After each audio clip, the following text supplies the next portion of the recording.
Olá, meus amigos. Para o nosso momento de evangelho de hoje, teremos uma mensagem do Espírito Sheila que fala sobre esperança. Quando a dor chegar para você, serei a promessa de alívio e renovação. Se o cenário se converter em noite escura, serei a estrela guia para o rumo certo. Quando a fadiga se apresentar, serei o abrigo seguro e específico. Quando os conflitos se fizerem presentes, serei a indicação para a calma e a fraternidade. Em todos os momentos, desejo ser sua companheira fiel. Sou amiga de todos, embora quase sempre encontre guarida entre os crentes e os idealistas. Hoje bato à sua porta. Não me recuse morada em seu coração. Onde chego, renovo os pensamentos e vivifico a certeza no futuro melhor.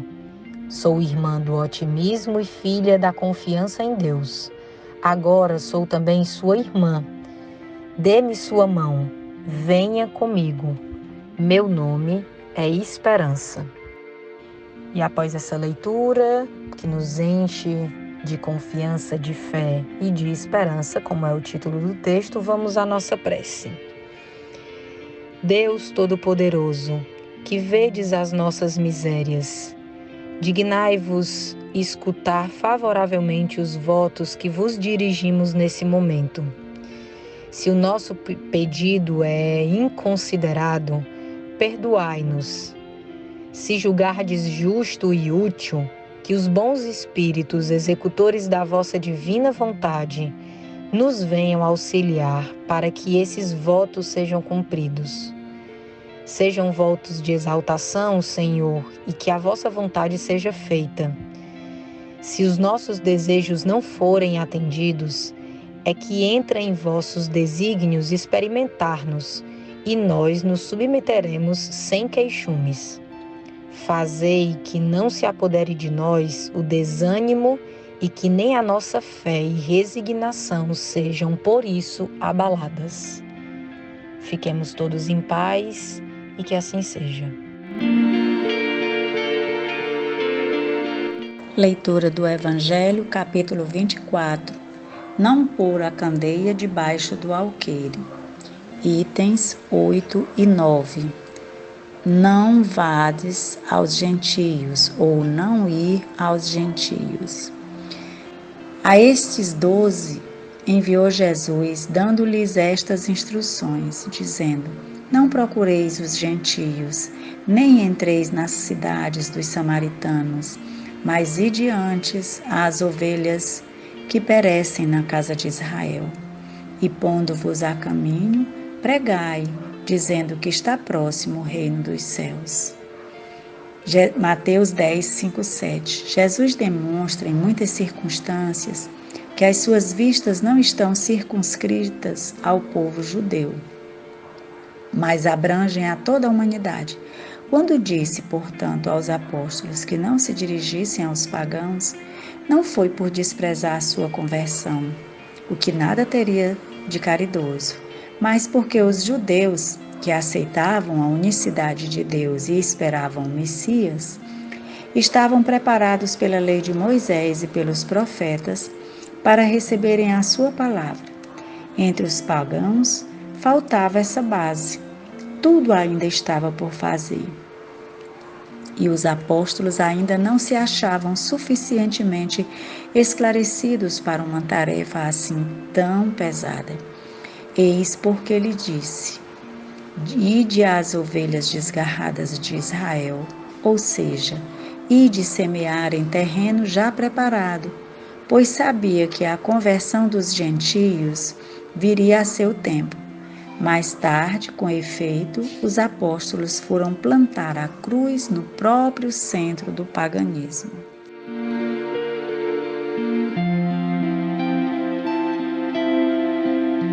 Então, na verdade, quem eram os samaritanos e os gentios a que Jesus se referia?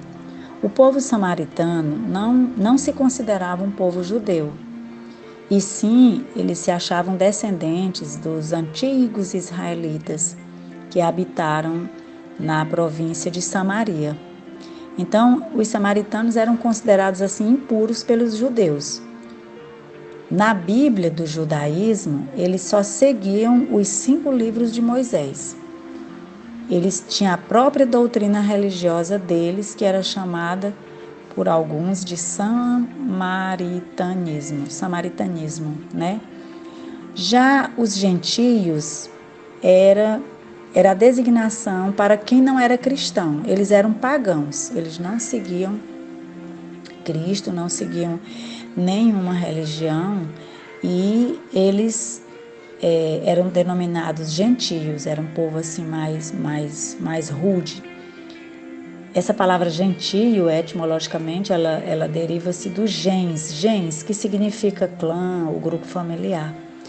Na tradução da Bíblia, essa palavra gentio designa uma pessoa que não era hebreu, né, que não seguiu o Pentateuco de Moisés e que também não era cristão, né? Então, daí porque Jesus diz para os discípulos não ir até eles, porque era perda de tempo, eles não estavam preparados ainda. Eles não acreditavam ainda em Deus, não aceitavam Jesus como Messias. Eles tinham ainda várias crenças, né? Crenças em vários deuses, assim, então não tinham aquela, nem todos, né? Tinham aquela convicção da unicidade de Deus como os judeus já tinham. E aí ele diz, deixa que o tempo, né? Ele não estava sendo descaridoso, mas assim, não vá para lá que é perder tempo. Vamos aproveitar o tempo com as ovelhas desgarradas de Israel, porque esses já acreditam no único Deus, então fica mais fácil, né?